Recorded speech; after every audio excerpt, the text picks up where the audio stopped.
নমস্কার। সাম্প্রতিক সময়ে আন্তর্জাতিক ক্ষেত্রে দুটো বেশ বড় খবর কিন্তু সবার নজর কেড়েছে। হ্যাঁ, ঠিকই বলেছেন। একদিকে শুনছি আমেরিকা নাকি ভারতের ওপর নতুন করে বেশ কিছু শুল্ক চাপানোর কথা ভাবছে। একদম। আর অন্যদিকে রাশিয়া কিন্তু ভারতকে তেলের দামে একটা বিশেষ ছাড় দিচ্ছে। এই নিয়েই আজকের আলোচনাটা জমাটি হবে মনে হচ্ছে। ভারত, রাশিয়া, আমেরিকা এই ত্রিভুজ সম্পর্কটা সবসময় বেশ জটিল। ঠিক।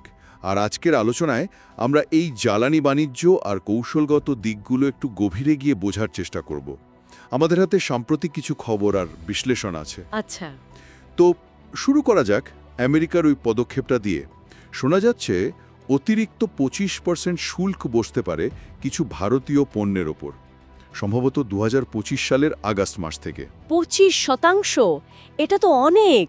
কারণটা কি বলছে আমেরিকা? তাদের মূল যুক্তিটা হচ্ছে ভারত নাকি রাশিয়ার কাছ থেকে সস্তায় তেল কিনে অন্যায়ভাবে লাভ করছে।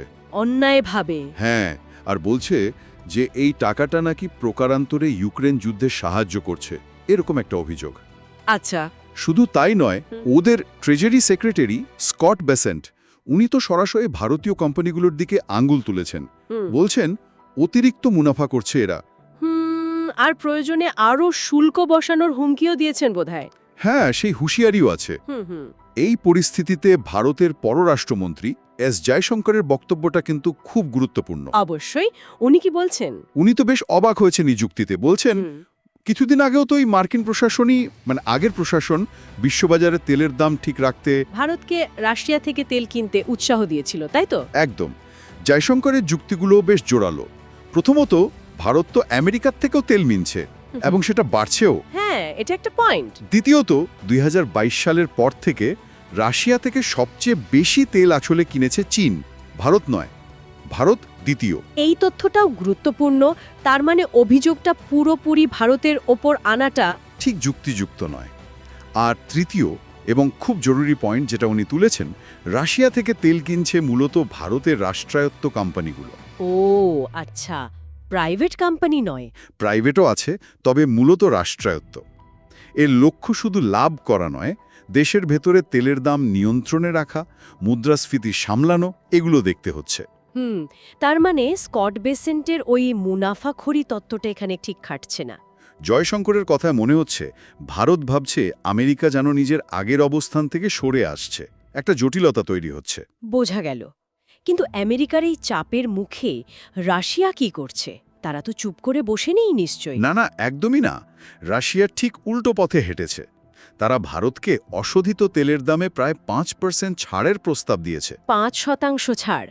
মানে আন্তর্জাতিক বাজারে যে $60 প্রতি ব্যারেল দাম চলছে তার ওপর? হ্যাঁ, তার ওপর। দামটা দাঁড়াচ্ছে প্রায় $56 প্রতি ব্যারেল। এটা তো ভারতের জন্য বিরাট সুবিধা। অবশ্যই। রুশ কূটনীতিক রোমান বাবুশকিনু উনি নিজেই এটা কনফার্ম করেছেন। আর তিনি মার্কিন এই নিষেধাজ্ঞার চেষ্টাকে বলছেন অন্যায়, এমনকি নব্য ঔপনিবেশিক। বেশ কড়া ভাষায় সমালোচনা করেছেন তাহলে। হ্যাঁ, তার একটা কথা খুব মনে ধরার মতো, বন্ধুরা এভাবে আচরণ করে না।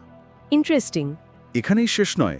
রাশিয়া আরও বলেছে আমেরিকার শুল্কের কারণে ভারতের যেসব পণ্য সমস্যায় পড়তে পারে সেগুলোর জন্য রাশিয়ার নিজেদের বাজার খুলে দেবে। ও, এটাও একটা বড় পদক্ষেপ। এর মানে তো রাশিয়া এই সুযোগে ভারতের আরও কাছের বন্ধু হয়ে উঠতে চাইছে। একদম। নিজেদেরকে সময়ের পরীক্ষায় উত্তীর্ণ সবচেয়ে নির্ভরযোগ্য অংশীদার হিসেবে তুলে ধরার একটা চেষ্টা আর কি।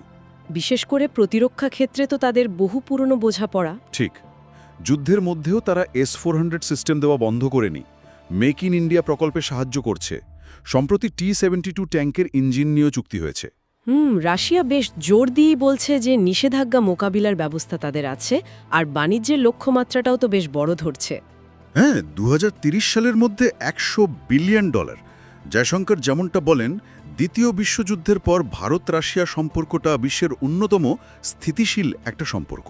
তাহলে পরিস্থিতিটা দাঁড়াচ্ছে একদিকে আমেরিকার চাপ, শুল্কের ভয়, আর অন্যদিকে রাশিয়ার এই বন্ধুত্বের হাত বাড়ানো, অর্থনৈতিক সুবিধা দেওয়া। ভারত মার্কিন সম্পর্কে একটা টানাপোড়েন তো তৈরি হচ্ছেই। হ্যাঁ, কেউ কেউ যেমন বলছেন পুরনো দিনের সেই অবিশ্বাসের ছায়া, প্রায় 30 বছরের ট্রমার কথা মনে করিয়ে দিতে পারে। এর মধ্যে আবার রাশিয়া চাইছে ভারত চীন রাশিয়া এই RIC আলোচনাটা আবার শুরু করতে।